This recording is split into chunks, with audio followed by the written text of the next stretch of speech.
Programa Agenda Médica. Oferecimento Hospital Oswaldo Cruz. Compromisso com a investigação diagnóstica. Sintras, Laboratório Seibin PhD. Landgraf Odontologia Premier. Faculdade Anhanguera, a gente acredita em você. Fone 3225-6789. Gastroclínica de Palmas, no Palmas Medical Center, 12º andar. Fone 3217-1770 ou 98111-2942. Bom dia, que tal iniciarmos o domingo cheio de informações e dicas de saúde? A doutora Nádia Chiavini, que é gastroenterologista, vai falar conosco sobre as hepatites virais. Estamos na época do ano, clima seco, pele seca. Você sabia que as doenças na pele vêm com força total? A doutora Carolina Isaac e a doutora Isadora Isaac vai falar com a gente sobre esse assunto. Tratamento de obesidade aqui no conforto da nossa casa e o melhor, sem corte. Quem vai falar com a gente sobre esse assunto é o Dr. Arley Pandolfi, especialista em endoscopia, e a doutora Lúcia Caetano, que é especialista em cirurgia geral e pediatria. E no nosso quadro Saúde Bucal, Dr. Paulo Chiavini, ortodontista e ortopedista facial, vem aí. Portanto, fique comigo e confira, a nossa consulta semanal começa agora.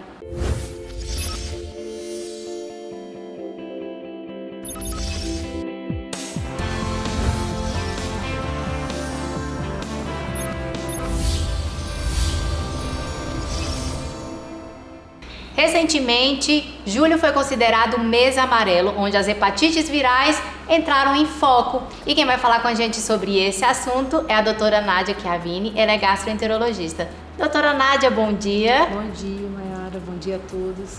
Doutora Nádia, julho, que acabou agora, né, bem recente, foi julho amarelo, onde as hepatites virais tomaram um foco, uma atenção maior, que tem que ser durante todo o ano, né, doutora Nádia? Mas qual a importância desse mês? Então, esse mês, na verdade, foi um mês assim para chamar a atenção para a população, para todas as pessoas, da importância de se evitar as hepatites virais e principalmente fazer o diagnóstico precoce, né? Então, quando foi instituído esse mês em todo o Brasil, então é para justamente não deixar passar em branco as hepatites virais. Então, a gente tem vários meses dedicados a outras patologias, então o julho foi dedicado a isso nesse sentido, de que ninguém esqueça que existem vírus que estão circulando por aí e que às vezes a pessoa não tem nenhum diagnóstico. Então a intenção é a precocidade do diagnóstico realmente. E quais as hepatites mais comuns, doutora Nádia, que a gente consegue ter mais esse acesso, ter mais esse conhecimento, a informação? Então, a gente tem que lembrar principalmente das hepatites A, B e C, né?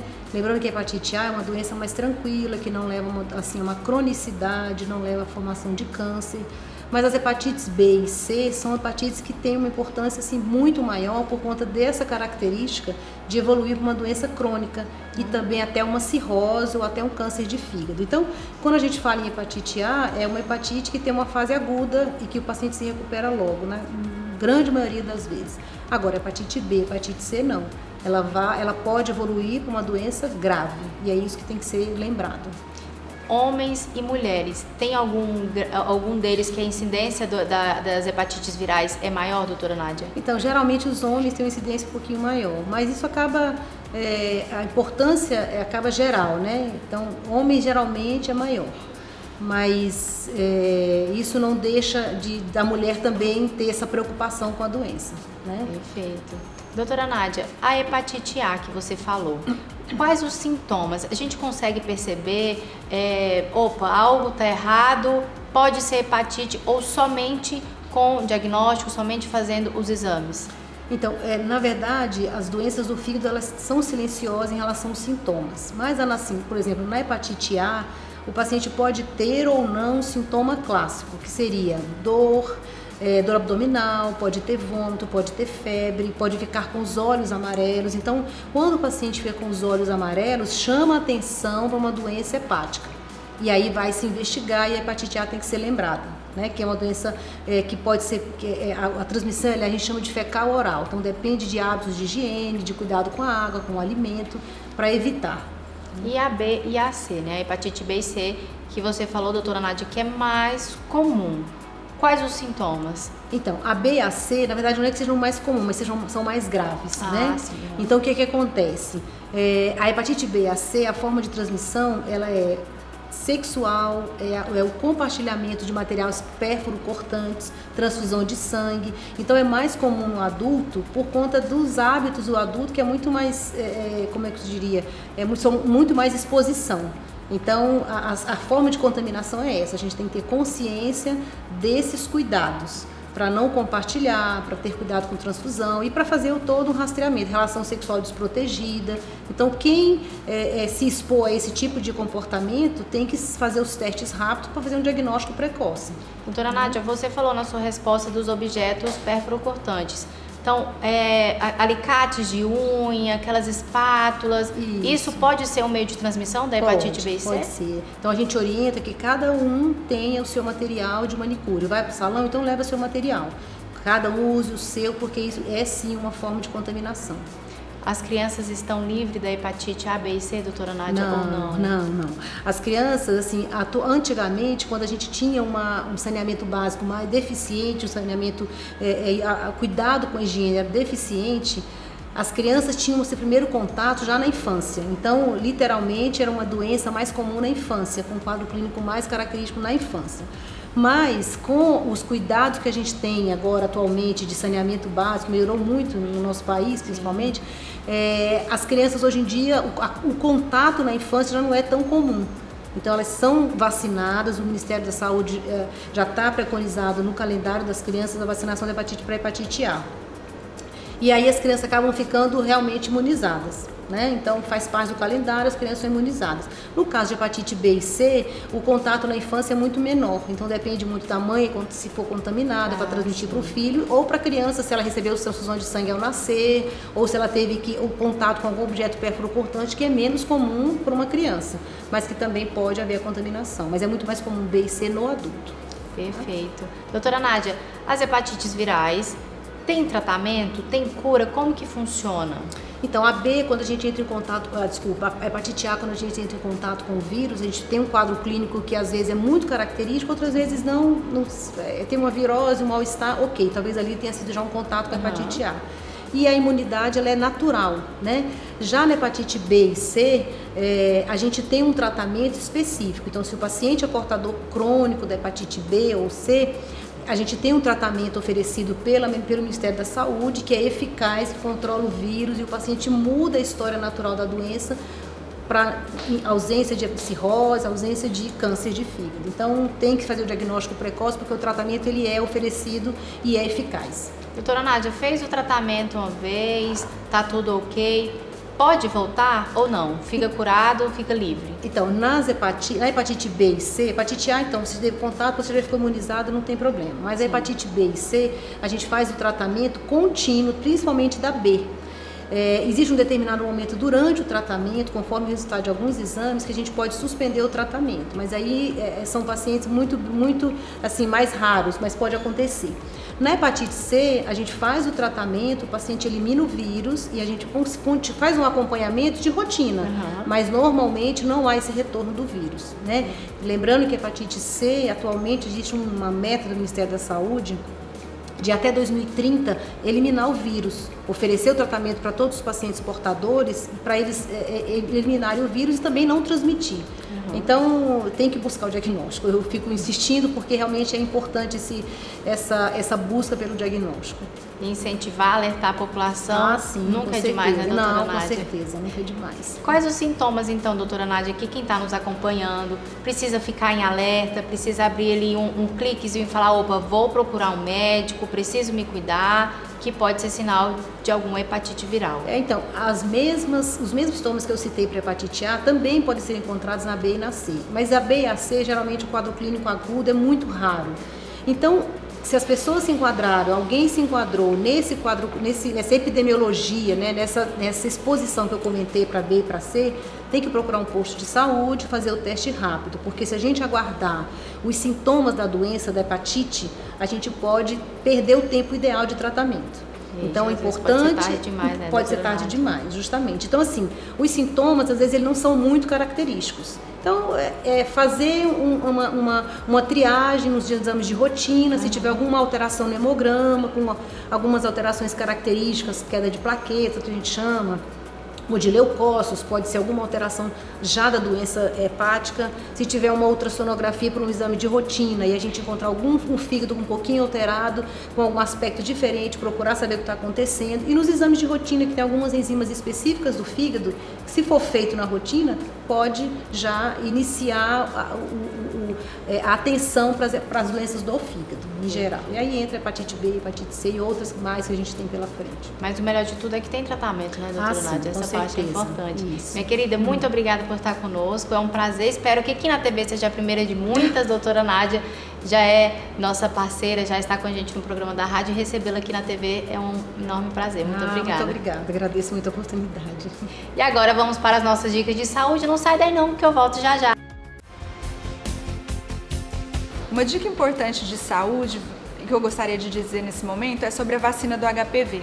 Essa vacina hoje está disponível na rede pública para meninos e meninas a partir dos 10 anos de idade. Se o seu filho ainda não se vacinou, aproveite e leve, já que a vacina é gratuita. Para cada homem vacinado, 7 mulheres serão beneficiadas e a gente vai conseguir reduzir o câncer de colo do útero no Tocantins e no Brasil. Obrigada. A sua saúde é muito valiosa e, por isso, merece ser cuidada por quem entende do assunto. O Laboratório Sabin PhD é um laboratório de confiança que garante agilidade e precisão nos seus exames e um atendimento mais que diferenciado. Aqui, os investimentos em tecnologia são prioridade, sempre buscando oferecer a você o que há de melhor. São mais de 3.000 exames disponíveis e um rigoroso controle de qualidade. Estamos de braços abertos para te receber. Laboratório Sabin PhD. Sua vida merece nossa dedicação. Faculdade Anhanguera, a gente acredita em você. Fone 3225-6789. O Hospital Oswaldo Cruz comunica que está com especialista em urologia avançada no pronto atendimento de segunda a sexta, das 7 às 19 horas. Realizando exames para homens e mulheres, com equipamento moderno, diagnóstico preciso, rápido e seguro. Hospital Oswaldo Cruz. Compromisso com a investigação diagnóstica.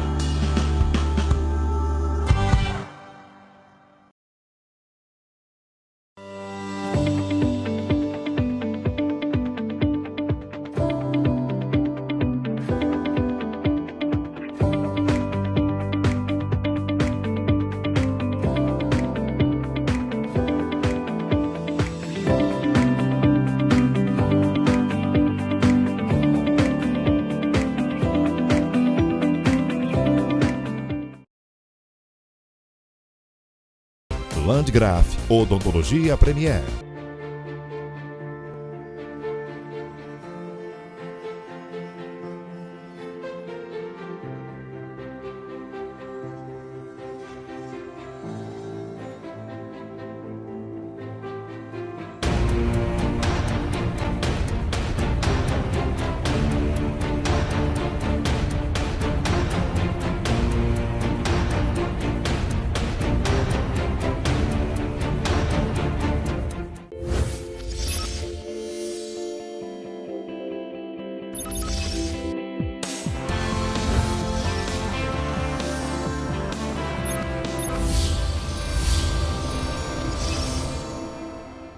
Estamos de volta e nesse verão não tem jeito, gente. Tempo seco, doenças na pele acabam surgindo e é com força total. Vocês acham que é só aquela sensação de pele ressecada? Não é não, viu? Vai muito além. E quem vai conversar com a gente sobre esse assunto é a doutora Carolina Isaac, médica especialista em dermatologia, e a doutora Isadora Isaac, médica pós-graduada em dermatologia.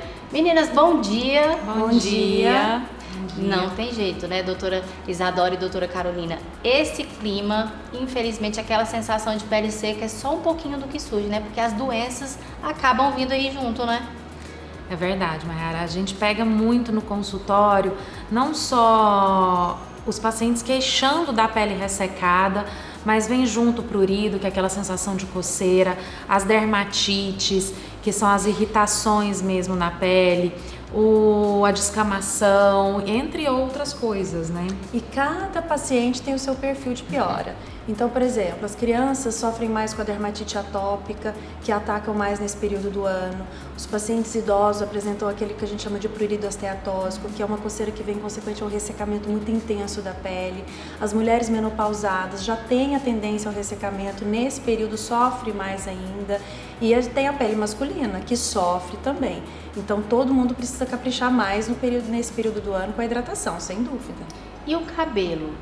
Doutora Carolina e doutora Isadora, a dermatite seborréia surge também? Não fica livre, não? Não fica livre, não poupa. O tempo seco não poupa ninguém, nem o cabelo. Né? E aí, nessa época do ano, o couro cabeludo sofre muito com a dermatite seborreica.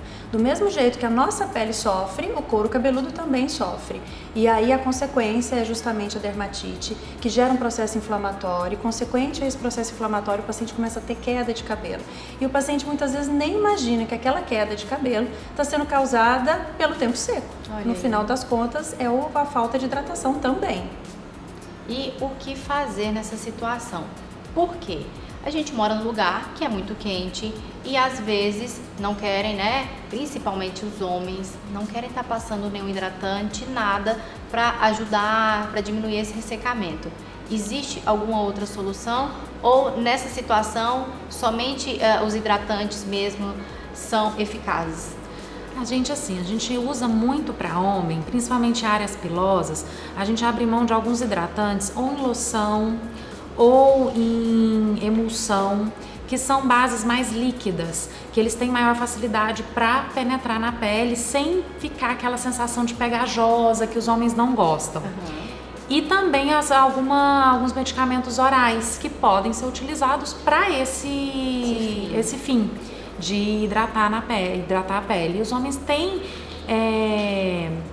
conseguido se adequar nesse ritmo, sabe? Para poder ter essa hidratação melhor. Exatamente. E os resultados, quando a gente associa a medicação oral, de 1 a 2 semanas já começa a apresentar um resultado muito bom na hidratação.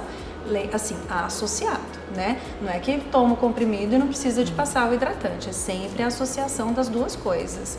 Tem procedimentos que ajuda muito, porque a gente não falou no detalhe. O ressecamento ainda causa envelhecimento cutâneo.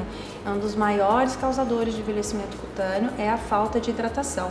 Então, a gente usa dos procedimentos, muitas vezes indicados, por exemplo, não só para aquela paciente que tem um envelhecimento cutâneo, mas se tem um ressecamento intenso dos lábios, a gente tem a opção de fazer o Skin Booster labial, que dá aquele efeito gloss, que aí pode ser feito em qualquer pessoa, desde que tenha indicação, claro, desde que tenha indicação médica. Tem a opção de fazer o Skin Booster no rosto, no colo, nas mãos, porque ele faz essa hidratação e por isso faz uma ação anti-envelhecimento associada.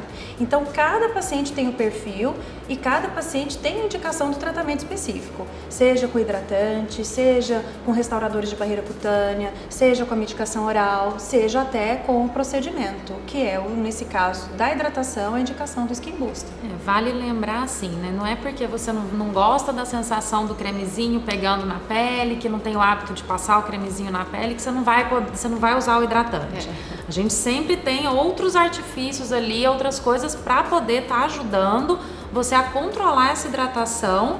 E aí a gente vai conseguir te trazer essa hidratação do jeito que vai se adaptar à sua rotina, à sua pele, à pele de cada paciente, de cada pessoa, seja homem, seja criança, seja um idosinho, seja mulher. A gente consegue adaptar o tratamento àquele paciente. E muitas vezes surge um detalhe, muitos pacientes que têm acne falam, nossa, eu não posso nunca passar um hidratante. Já ia falar dessa turma. Não Esse posso pessoal nunca. que tem acne, na verdade, querem assim fugir inclusive de protetor solar. Também não querem passar porque acham que vai aumentar. Que vai piorar. Acontece por isso, mesmo isso? Acontece muito. E por isso que tem os veículos específicos para esse tipo de paciente, inclusive os hidratantes específicos para esse tipo de paciente. Ou mesmo, por exemplo, um paciente jovem que não tem a pele com acne, mas não quer ficar com a pele pegajosa, principalmente a pele do rosto. E o rosto também precisa da hidratação. E aí a gente tem os veículos em sérum, principalmente, que para um paciente jovem, seja homem, seja mulher, é uma excelente opção. Tem os hidratantes, né? Você falou do negócio que não gosta de ficar com a pele pegajosa, oleosa. Tem muito adolescente e aí às vezes até os adultos mesmo não gostam daquele efeito de brilho, que às vezes o hidratante ou o protetor dá. É verdade. Mas a gente já tem também alguns veículos hidratantes e tudo que tem o efeito mate. Exatamente. Até hidratante próprio para pele oleosa, próprio para pele acneica com efeito mate, então ele não deixa aquele brilho. É bem legal. Então, assim, a gente consegue, a gente já tem hoje uma gama, a pessoa tem que procurar a orientação, ela procurando a orientação, ela vai conseguir achar o específico para a pele dela e se adaptar. Isso Exatamente. é bom, essa parte é boa. Água, tomar muito líquido, ajuda também nessa hidratação? Sim. A gente hidrata por dentro e hidrata por fora também, são os dois. Até tem uma coisa que a gente brinca assim, né? A gente, no dermatite atópica, que é uma alteração da pele causada muito pelo ressecamento, que piora muito por causa do ressecamento, eu brinco até com meus pacientes. Falo, olha, a água para beber faz bem demais, agora aqui na pele vamos evitar um pouquinho. Banho, o máximo 2 vezesinhas ao dia. Porque então a água faz Porque ressecar? a água na pele faz Gente. ressecar. Ela tira ela piora a barreira cutânea, então resseca mais ainda a pele. E a Mas gente, ela- no calor, Engraçado, né? a gente não sabia. A gente diz o seguinte, você Foi tem no que calor, hidratar. justamente, igual a doutora Carolina fez a observação. No calor, normalmente a gente toma 3, 4 Vários. banhos por dia. Exato. Então você tem que hidratar bastante, mas tem que evitar o que dá para ser evitado. Não dá pra gente evitar o clima, não é? Não é, tem isso é como. impossível, ninguém vai viver dentro de uma bolha. Então o que a gente tem que fazer é evitar o que dá para ser evitado. Então diminuir o número de banhos, tem que ser banhos rápidos, mornos ou frios, sem bucha, sem esfregação, com os sabonetes adequados. Então tem que evitar aqueles sabonetes que vão ressecar ainda mais a pele. Então a gente contraindica sabonetes antissépticos, mesmo sabonetes glicerinados não são uma boa opção, porque eles têm a tendência a piorar o ressecamento. Então, vale todas as dicas, além da hidratação, para você tirar o excesso de agressão da sua pele. Já basta o que a gente não consegue evitar, que é o clima. Então, o resto que dá para ser evitado, deve ser evitado por uma boa saúde da pele, sem dúvida. Falando em sabonete, alguns sabonetes que falam que hidratam mais, óleos de banhos, eles realmente funcionam? É legal usar ou não? Aquilo ali é mito. É o seguinte, é legal usar, mas não é que eles hidratam. Eles não agridem a pele tanto quanto os outros. Então essa função de hidratar não existe. Não vem do sabonete de maneira nenhuma, mas usar um sabonete que se diz hidratante ou um olhinho de banho, com certeza é uma melhor opção do que usar os outros, porque eles vão agredir menos a pele. E tem sabonetes e géis de limpeza, que na verdade é da linha medicação, mas não é, aí é para um paciente muito específico, para um paciente que tem realmente uma doença cutânea, como a dermatite atópica, por exemplo, e aí é específico para esse perfil de paciente, entendeu? Para um paciente que tem uma pele normal, mas que fica com ela seca por conta desse período do ano, a gente sempre indica sabonetes que têm essa ação hidratante, que na verdade não hidrata, mas agride menos, com certeza. E o colágeno, meninas? Eu tenho certeza que isso é uma coisa que deve chegar bastante no consultório. Doutora, usar colágeno vai melhorar esse aspecto? No envelhecimento vai diminuir mais? Pode ter uma melhora? Porque eu já ouvi falar que melhora até a textura da pele. Tem essa função? O colágeno tá com isso tudo mesmo? Melhora, mas não existe milagre. Eu falo muito assim, eu acho que o colágeno ele vai ajudar a você envelhecer melhor. Ele não vai te estacionar com 20 anos, ele não vai fazer você regredir com 10 anos. Você tomar só o colágeno. Porque tem gente que acha que, porque eu vou tomar colágeno, eu vou ficar 10 anos mais nova. Não existe isso, né? Mas sempre é um a mais, ele vai fazer o efeito, ele faz efeito sim na pele. E ajuda sim, né, a retardar o envelhecimento ou a você envelhecer melhor. E não só o colágeno, né? A gente tem o colágeno, tem a luteína, que é o hidratante oral, que é esse que tem uma ação até de 1 a 2 semanas de uso, já começa a fazer realmente uma hidratação. Tem os antioxidantes orais, que é da linha do nutracêuticos, aí tem um monte de opção no mercado e cada paciente tem o seu perfil. Cada paciente, não é assim, vamos passar por colágeno para todo mundo, vamos entrar com hidratante oral para todo mundo. Não é isso, cada paciente tem o seu perfil, cada um tem indicação de tratamento específico. Por isso é tão importante realmente procurar o profissional, procurar o médico, que ele sim vai fazer ali o diagnóstico, vai entender qual que é o melhor para a sua pele, principalmente quem tem acne, não tenha medo, né, doutora Carolina e doutora Isadora, não tenha medo de hidratar a pele, vai achar o produtinho exato, desde que certo, seja com produto tudo específico. bom. Exatamente. Doutora Isadora e doutora Carolina, quero convidá-las a continuar conosco. Nós vamos para um rápido intervalo e você que está aí, não sai não. Já já a gente volta a continuar esse bate-papo delicioso. Até já! A prática de exercício físico é fundamental para adquirirmos a qualidade de vida. Então vamos fazer exercício físico e ter uma boa alimentação. Isso também ajuda no tratamento da ansiedade, depressão e de muitas outras comorbidades na medicina. Landgraf, Odontologia Premier. O Hospital Oswaldo Cruz comunica que está com especialista em urologia avançada no pronto atendimento de segunda a sexta, das 7 às 19 horas. Realizando exames para homens e mulheres, com equipamento moderno, diagnóstico preciso, rápido e seguro. Hospital Oswaldo Cruz. Compromisso com a investigação diagnóstica.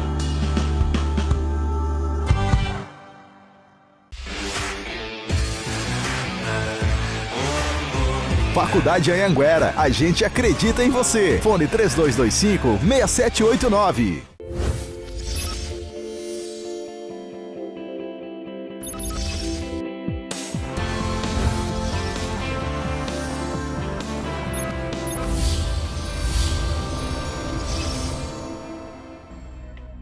Estamos de volta e dando continuidade ao assunto que nós estávamos abordando no bloco anterior. Vou fazer uma pergunta: por que a mulherada aqui, doutora Isadora e doutora Carolina, ama maquiagem? Como vocês falaram, o nosso tempo, o nosso clima agora está muito seco e uma pele sem hidratação, o aspecto de envelhecido aparece. Maquiagem, passou pó, acabou, não esconde. Tem que hidratar essa pele antes de fazer a maquiagem ou não precisa? Só a textura da base, por ser um creminho ali, já é suficiente? Não, o ideal é que seja hidratada a pele antes. Que seja hidratada, que passe o filtro solar antes de passar a base. A gente lembrando que a gente está no nosso verão, o sol é muito intenso. Então o paciente ele vai ter que, antes de passar essa base da maquiagem, passar o hidratante específico para a pele e passar o protetor também solar específico para aquela pele do paciente. E aí depois ele vai passar a maquiagem. Então, essa seria a sequência. Exato. E de preferência até uma maquiagem que tenha um tom de base. Porque daí o protetor que já tem um tom de base. Filtro solar. De preferência o filtro solar que já tem um tom de base. Porque é menos um produto para ser aplicado na pele e porque o tom de base é o que vai fazer a proteção contra a luz visível. É muito importante a gente lembrar desse detalhe. Porque às vezes a pessoa fala assim, mas eu só saio de casa, vou pro trabalho, o trabalho é um ambiente fechado, e daí eu saio do trabalho, já está de noite, então eu não tomo sol, eu não preciso do filtro solar. Precisa do filtro, primeiro porque o solzinho daqui para ali, anos desse jeito, sim, vai causar o problema, e porque vai estar exposto à luz artificial.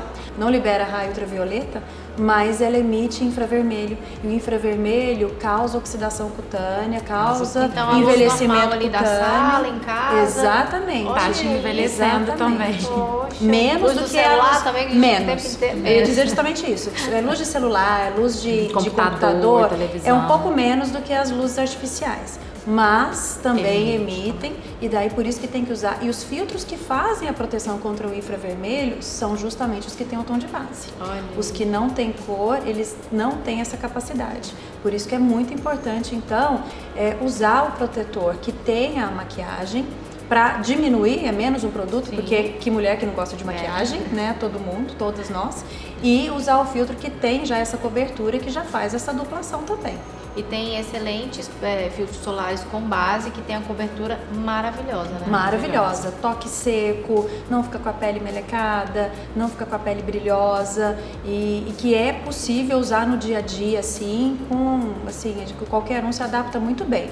Tem um específico para cada tipo de pele, é claro, mas hoje em dia a gente tem inúmeras opções no mercado que adapta para dependendo do tipo de pele do paciente. Existem os filtros tonalizantes, que são aqueles que fazem só aquele aspectozinho mais tonalizante da pele, que não faz aquela cobertura, mas existem os filtros solares com alta cobertura que fazem efeito de maquiagem.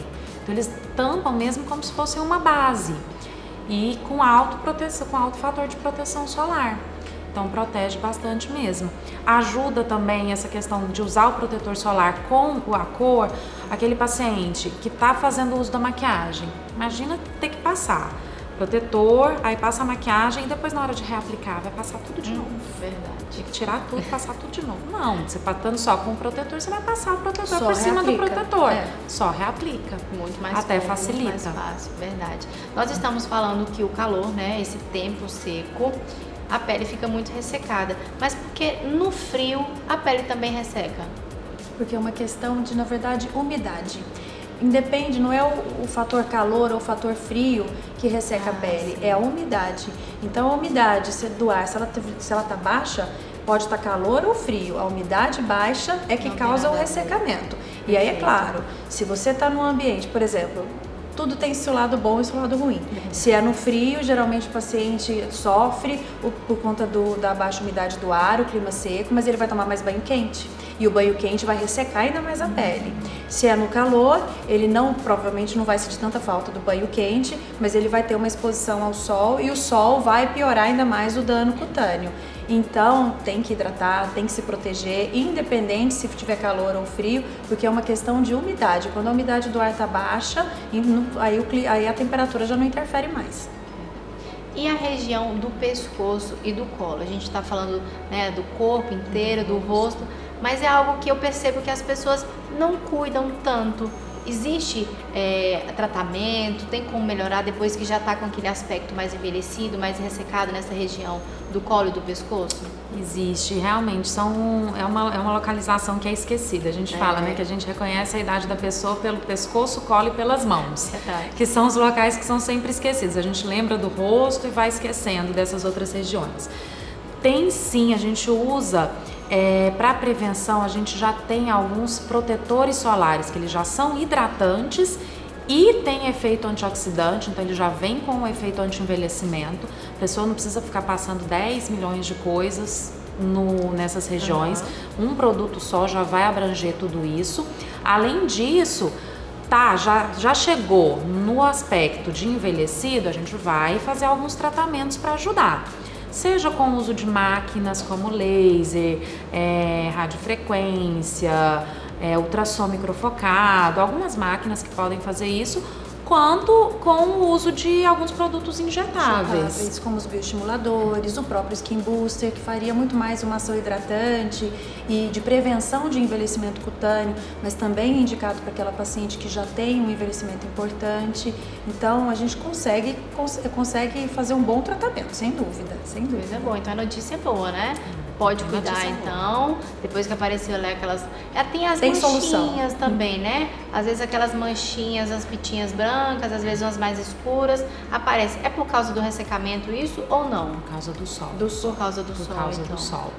As manchinhas escuras até a gente consegue melhorar, tem tratamento e tudo. As branquinhas... É um pouco mais difícil, né? Mas também consegue tratar e melhorar, sem dúvida. O sol é o maior causador de envelhecimento cutâneo, né? Então, por isso que é muito importante. A gente está falando bastante hoje de hidratação, mas a gente não pode esquecer nunca da proteção solar, porque o sol é o maior causador de danos cutâneos, tanto envelhecimento quanto as lesões de risco, câncer de pele, etc. Então, o filtro tem que estar sempre presente. E nós moramos num lugar onde é um sol para cada habitante, né, gente? Exatamente. Doutora Isadora e doutora Carolina, eu quero então que vocês deixem para os nossos telespectadores dicas do que eles podem estar fazendo no dia a dia para ter uma pele bem hidratada, longe de dermatites. Bom, o primeiro passo é evitar as agressões desnecessárias, né? Como a gente tinha dito antes, evitar os excessos de banho, evitar o uso de bucha, usar bastante protetor solar e tomar bastante líquido também. E claro, sempre após o banho, saiu do banho, tira o excesso de água e já vamos aplicar o hidratante. Durante o dia, protetor solar. Meninas, muito obrigada, foi uma delícia bater um papo com vocês, tê-las aqui conosco. Espero ter muito mais vezes a oportunidade de entrevistá-las. Muito obrigada. Com certeza, Maiara, muito obrigada. E agora vamos para as nossas dicas de saúde. Não sai daí não, eu volto já já. Quer manter o seu sorriso bonito e saudável? Você que trabalhou os seus dentes por meio de lentes de contato, facetas, ou mesmo você que tem os seus dentes íntegros, procure o seu dentista a cada 6 meses para uma manutenção. Landgraf, Odontologia Premier.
Faculdade Anhanguera, a gente acredita em você. Fone 3225-6789. A sua saúde é muito valiosa e, por isso, merece ser cuidada por quem entende do assunto. O Laboratório Seibin PhD é um laboratório de confiança que garante agilidade e precisão nos seus exames e um atendimento mais que diferenciado. Aqui, os investimentos em tecnologia são prioridade, sempre buscando oferecer a você o que há de melhor. São mais de 3.000 exames disponíveis e um rigoroso controle de qualidade. Estamos de braços abertos para te receber. Laboratório Seibin PhD. Sua vida merece nossa dedicação.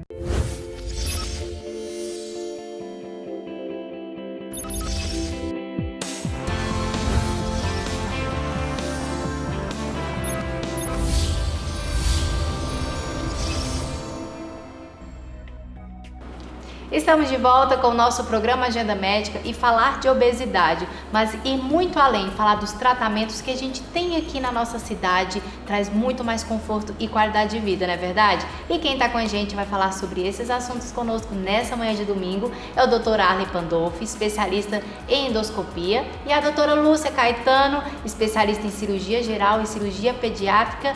Bom dia aos dois, mais uma vez é um prazer, uma honra entrevistá-los, tê-los aqui conosco. Bom dia, Maiara. É um prazer novamente estar aqui e falar de saúde numa manhã de domingo de uma forma tão tranquila, leve. Isso é bom.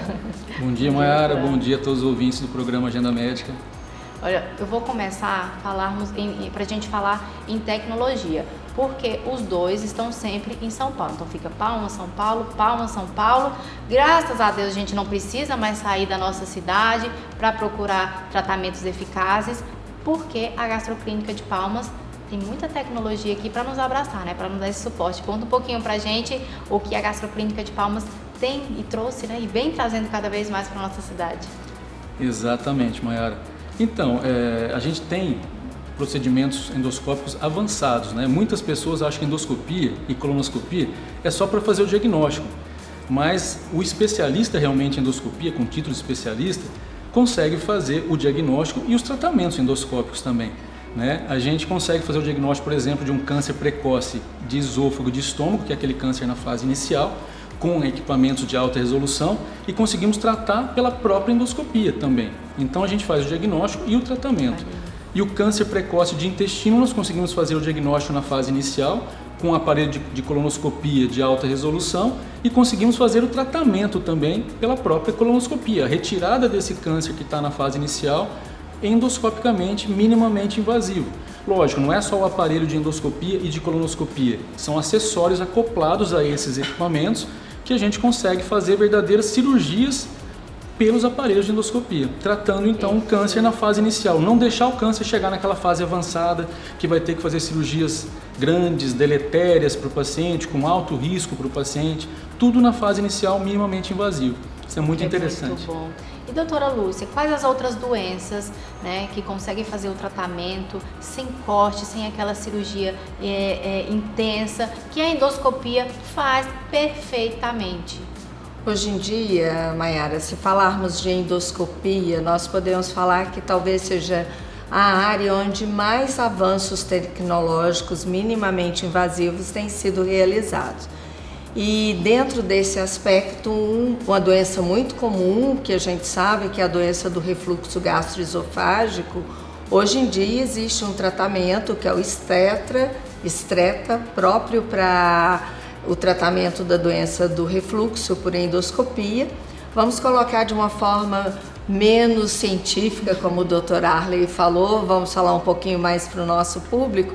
É como se você levasse a uma hipertrofia através de um catéter que é passado pelo endoscópio no esfíncter esofágico. Então você volta a fazer com que esse esfíncter que estava, esse músculo que fica relaxado, ele hipertrofie e evite o refluxo.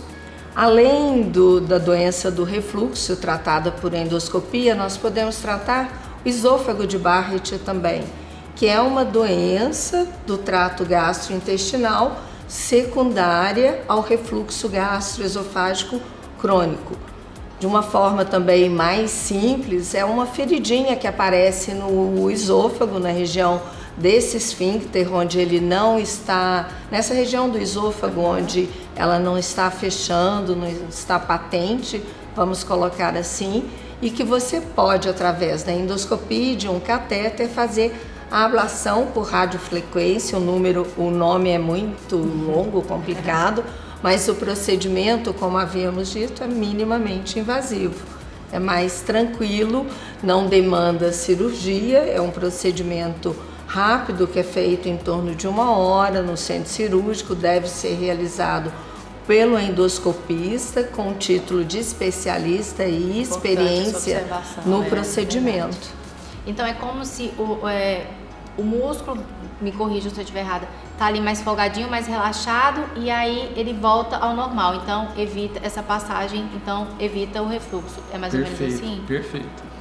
É mais ou menos isso, e a gente sabe que hoje já tem trabalhos no mundo inteiro falando do Stretta como tratamento do refluxo, e 3 grandes sociedades que tratam do aparelho digestivo nos Estados Unidos também têm recomendado. E nessa linha, o esôfago de Barrett, que é uma doença que a gente chama de pré-maligna, que tem o paciente que é portador dela tem a chance de desenvolver em mais de 90% dos casos um câncer de esôfago, você evita essa transição para uma doença mais leve, para uma mais progressiva, com um tratamento minimamente invasivo. E ainda mais no esôfago de Barrett não é muito frequente, mas infelizmente existem crianças hoje em dia com diagnóstico de esôfago de Barrett. Então é um tratamento que hoje nós disponibilizamos, e além da endoscopia, nós temos a cromoscopia, que também é realizada por endoscopia para complementar, onde você tem acesso à visualização das melhores áreas para serem biopsiadas, para você ter um diagnóstico mais efetivo, mais eficaz. Adoro quando vocês vêm, porque falar de obesidade muitas vezes é difícil para quem é obeso, porque quer desistir, acha que não tem solução. Mas temos tratamentos muito eficazes, com resultado excepcional, devolvendo a qualidade de vida, e eu queria que vocês falassem desses tratamentos de obesidade que nós temos aqui, que a Gastroclínica de Palmas oferece. Vamos deixar para o Dr. Arley falar um pouco mais. É excelente essa sua abordagem. Tem paciente que quer desistir, né? Porque está com dificuldade de combater a obesidade, às vezes está lutando contra essa obesidade já há décadas, desde a infância, em alguns casos, desde a adolescência. E chegam às vezes lá na clínica e falam, olha, eu não sei mais o que fazer, eu quero desistir. Primeira coisa que eu falo, desistir jamais. Nunca. Né? Por quê? Porque tem muitas opções. A pessoa às vezes tentou só dieta, tentou só às vezes medicamentos, tem muita coisa além disso daí. Quem conseguiu com a dieta e com o medicamento, ótimo. Perfeito, né? Conseguiu se livrar da obesidade, perfeito. Agora, e quem não consegue? Quem está já há décadas tentando e não consegue, ele tem que dar um passo adiante. E esse passo adiante, até um tempo atrás, seria o quê? A cirurgia bariátrica. Então era um salto gigantesco para um procedimento muito invasivo. tinha uma lacuna muito grande aqui, um intervalo muito grande de pacientes que estavam sem conseguir o resultado com o medicamento, mas que também não queriam a cirurgia ou não tinham a indicação para a cirurgia. Então, foi desenvolvido várias técnicas, vários procedimentos por endoscopia, para atender esses pacientes nesse intervalo aqui de IMC de 30 a 40, que não estão se beneficiando dos medicamentos e não tem indicação da cirurgia. Porque a cirurgia é indicada para IMC acima de 40 só. E quem está abaixo de 40? Como é que faz, né? Exatamente. Então surgiram vários procedimentos por endoscopia, para a gente poder atender esses pacientes e ajudá-los contra a obesidade, a combater a obesidade. O balão, doutora Arley, é um dos tratamentos, né, para obesidade? Funciona? Perfeito, Maiara. O balão é um tratamento excelente, né? Quando feito pelo endoscopista, especialista, pela equipe multiprofissional acompanhando esse paciente, o resultado é fantástico. Tem muito paciente que às vezes nos procuram desanimado porque algum parente, alguma vizinha, alguma amiga fez o tratamento, não deu muito resultado, mas o resultado é muito bom quando é bem conduzido. Isso é importante, né? Não é simplesmente, vou colocar um balão e acabou o meu problema. Tem que ser muito bem feita a avaliação desse paciente, o pré, o intra, o pós, todo esse segmento, todo esse acompanhamento. E o detalhe, é feito por endoscopia. Muito paciente pergunta, como que vai colocar esse balão? É uma cirurgia que vai fazer para pôr? Não, é por endoscopia, sem corte nenhum também. Boa, isso que é uma grande vantagem também do tratamento com o balão. Perfeito. Doutora Arley, o que seria, e doutora Lúcia, aplicação de plasma de argônio? O que seria isso? Interessante também a sua pergunta, Maiara. Então, o plasma de argônio é uma substância aplicada endoscopicamente também, por endoscopia, mas naquele paciente que já fez a cirurgia bariátrica, perdeu peso inicialmente, mas depois teve o reganho de peso. E aí, para ele voltar a ter o efeito bariátrico, para ele voltar a perder peso, é realizada essa aplicação do plasma de argônio. Então tem paciente que nos procura, eu quero fazer uma aplicação de plasma de argônio. Não, mas você já fez cirurgia bariátrica? Não, então não pode, né? É só para quem já fez a cirurgia bariátrica e que voltou a ganhar peso também. No caso específico do tratamento para ser um coadjuvante da cirurgia bariátrica convencional, que é o bypass. E o plasma de argônio também ele pode ser empregado em outras situações, não especificamente na cirurgia bariátrica. E aí, mais uma vez, eu volto a falar da importância dos avanços na área da endoscopia que hoje nós podemos observar. Perfeito. E não podemos deixar nunca de falar da gastroplastia endoscópica, né? A bariátrica sem corte. Porque, para mim, que tenho alguém próximo, alguém na família que já passou pela bariátrica lá atrás, sei o quanto é sofrido e infelizmente até hoje colhe algumas coisas negativas da agressividade que era bariátrica, ter o conforto dessa cirurgia. Todo mundo precisa saber que ela existe e que está aí para ajudar com muito conforto. Eu acredito que essa é a palavra-chave da gastroplastia endoscópica. Conforto, não tem jeito, né, doutora Arley? É o que ela traz mesmo. Perfeita também essa sua abordagem, Maiara. É muito interessante diferenciar, então, a endoscopia bariátrica da cirurgia bariátrica, né? O procedimento que é a gastroplastia endoscópica, que é a redução de estômago por endoscopia, o próprio nome já fala, é por endoscopia. Então não é cirurgia, é sem cortes. É um aparelho de endoscopia que vai pela boca do paciente, vai chegar lá no estômago e tem um acessório acoplado lá na ponteira desse equipamento que vai fazer então a endossutura, os pontos internos lá no estômago, e vai reduzir então o tamanho do estômago e o paciente vai ingerir menos alimento, consequentemente menos caloria, e vai iniciar o seu processo de emagrecimento. É muito interessante também. Nós ilustramos da outra vez, vale a pena mostrar novamente, né, doutora Lúcia? Com certeza. E é importantíssimo te plagiar um pouco, falar aqui no conforto do seu lar, próximo aqui na nossa cidade. Não precisa viajar não, gente, dentro de casa, com a família, com suporte, no conforto da sua casa, dormir na sua caminha ali, tem coisa melhor, não tem, né? Claro que dormir não. na sua caminha, isso é interessante, porque é feito de manhã e à tarde já tem alta. Olha aí. Mais esse diferencial, essa vantagem também do procedimento endoscópico. Coisa boa. Doutora Lúcia e doutora Arley, muito obrigada por estar conosco mais uma vez, falar dos avanços e das tecnologias, por vocês também acreditarem no nosso estado, verem que temos a necessidade, que a gente precisa ter qualidade de vida, que a obesidade tem tratamento. Então, obrigada por acreditar na nossa população, no nosso estado e tá sempre, né, estudando, gente. Vai pra palestra, viaja os dois, eu não sei como que dá conta, mas dá conta de ficar lá e cá, fazer tudo com muita eficiência. Não tem jeito, né? Responsáveis também pela Gastroclínica de Palmas. Então, parabéns de verdade. Muito obrigada. Eu que agradeço. Nós que agradecemos. É um prazer estar aqui com você, com o seu público. É uma honra. Obrigada. Muito obrigado a todos. E agora vamos para as nossas dicas de saúde. Não sai daí não, eu volto já. Minha dica de saúde é o seguinte: se você está acima do peso, não desista jamais. Continue se tratando, que hoje tem muitas opções para você se livrar da obesidade. E a minha vamos continuar preocupados e acompanhando o que estamos ingerindo no dia a dia, inclusive para sermos bons exemplos para os nossos filhos.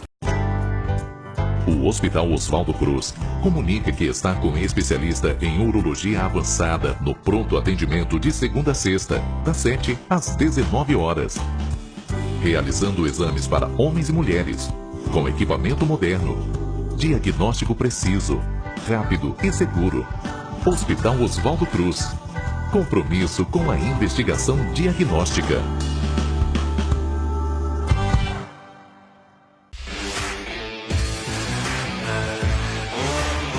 Faculdade Anhanguera, a gente acredita em você. Fone 3225-6789. Landgraf, Odontologia Premier. A sua saúde é muito valiosa e, por isso, merece ser cuidada por quem entende do assunto. O Laboratório Sabin PhD é um laboratório de confiança que garante agilidade e precisão nos seus exames e um atendimento mais que diferenciado. Aqui, os investimentos em tecnologia são prioridade, sempre buscando oferecer a você o que há de melhor. São mais de 3.000 exames disponíveis e um rigoroso controle de qualidade. Estamos de braços abertos para te receber. Laboratório Sabin PhD. Sua vida merece nossa dedicação.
Estamos de volta e agora com o nosso quadro Saúde Bucal. Você que está em casa, já fez o planejamento, sabe qual a idade de fazer o tratamento ortodôntico do seu filho? O Dr. Paulo Chiavini, que é ortodontista e ortopedista facial, vai tirar nossas dúvidas.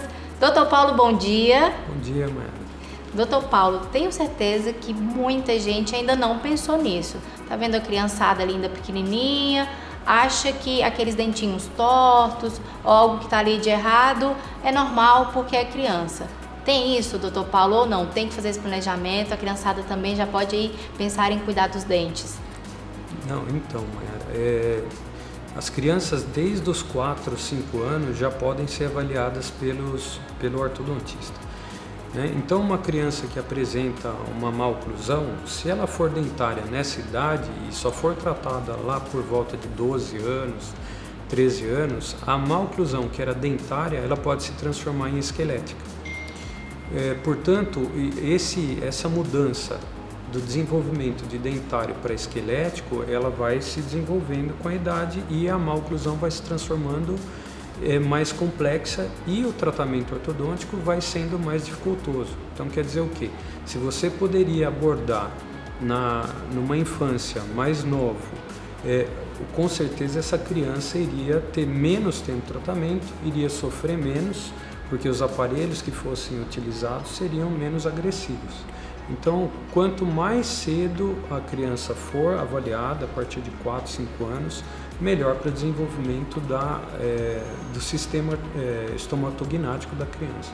Então não tem isso de ser precoce por estar lá com 4, 5 anos, procurar o dentista para fazer o tratamento ortodôntico, doutor Paulo. Não existe isso então, né? Não, você vê, bem, o mês passado a gente chamou de Julho Laranja, onde a gente orientou os pais que a partir dos 4 anos procurassem o ortodontista para verificar se a criança tinha ou não necessidade de intervenção. É importante salientar que não é toda criança que tem necessidade desse tratamento, né? Mas quanto mais tenra for a idade que seja feita a intervenção, melhor a criança vai se desenvolver. Então é errado você pensar que a criança só deve fazer o tratamento ortodôntico quando tiver perdido todos os dentes descidos. Não. Desde a dentição decídua apenas, dos dentinhos só de leite, ou dentes de leite junto com dentes permanentes, que é chamada dentição mista. A partir de todas essas dentições a gente já consegue fazer tratamentos com sucesso e fazer com que a criança se desenvolva bem durante todo o período. E o tratamento precoce, às vezes ele evita extração de dente permanente, uso de aparelhos mais complexos do tipo grade palatina, que são aquelas grades intraorais. Aparelho extraoral a gente já tenta hoje não usar, mas ainda é usado para pacientes com umas oclusões muito complexas. Que é o famoso freio de burro. Que é o freio de burro, né? E nisso a gente evita também cirurgia ortognática, né? Então, essa maneira a gente consegue melhorar o desenvolvimento da criança. Doutor Paulo, falando em cirurgia ortognática, quando a criança, o pai já percebeu ali que às vezes ele tem ou a parte aqui da mandíbula do queixo projetada para frente ou então mais recuada, as duas situações pode então ser corrigida com cirurgia? Então, criança que tem o desenvolvimento da mandíbula mais adiantado, mais para frente, ela tem algumas maneiras de se tratar na idade mais precoce, né? Então, uma maneira de se tratar é usar um aparelho intraoral fixo, juntamente com uma máscara facial, que é um aparelho externo, mas não é o freio de burro, é uma máscara que se coloca na testa e no queixo. Isso a gente puxa a maxila para frente. Então, ao invés de trabalhar na mandíbula, a gente equipara às vezes o crescimento da maxila com a mandíbula.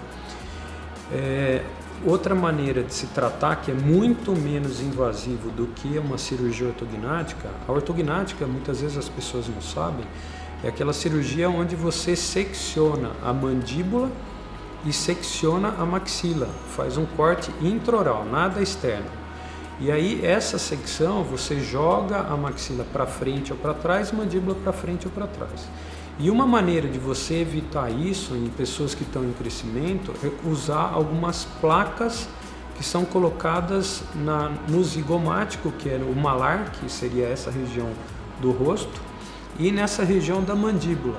Então imagine que a gente fixa uma placa na maxila e uma placa na mandíbula e usa um elástico intraoral. Evita que a mandíbula cresça para frente porque está sendo segurada a mandíbula com um elástico na maxila.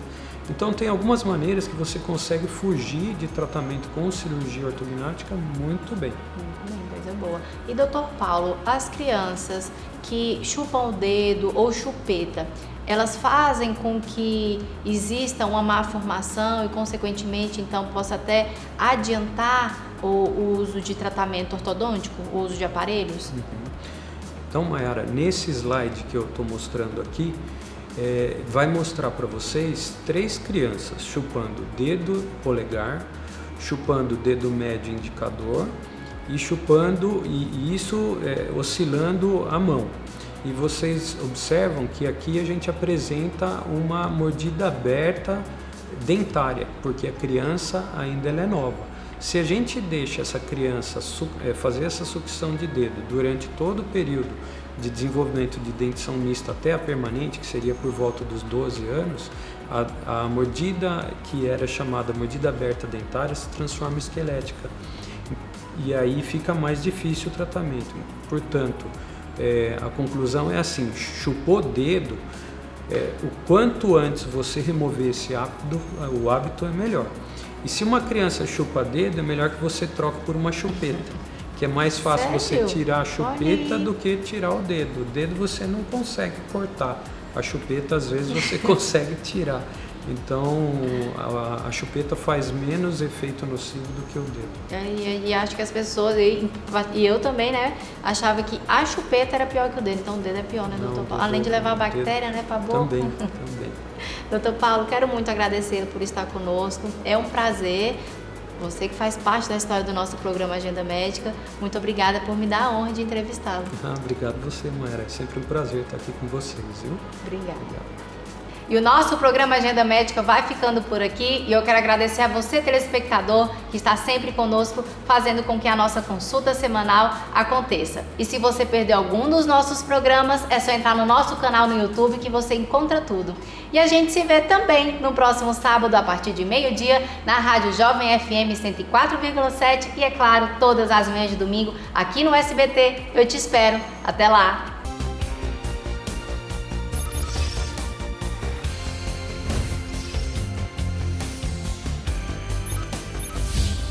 Programa Agenda Médica. Oferecimento Hospital Oswaldo Cruz. Compromisso com a investigação diagnóstica. Sintras, Sindicato dos Trabalhadores em Saúde do Estado do Tocantins. Laboratório Sabin PhD. Tecnologia e modernidade perto de você. Landgraf Odontologia Premier.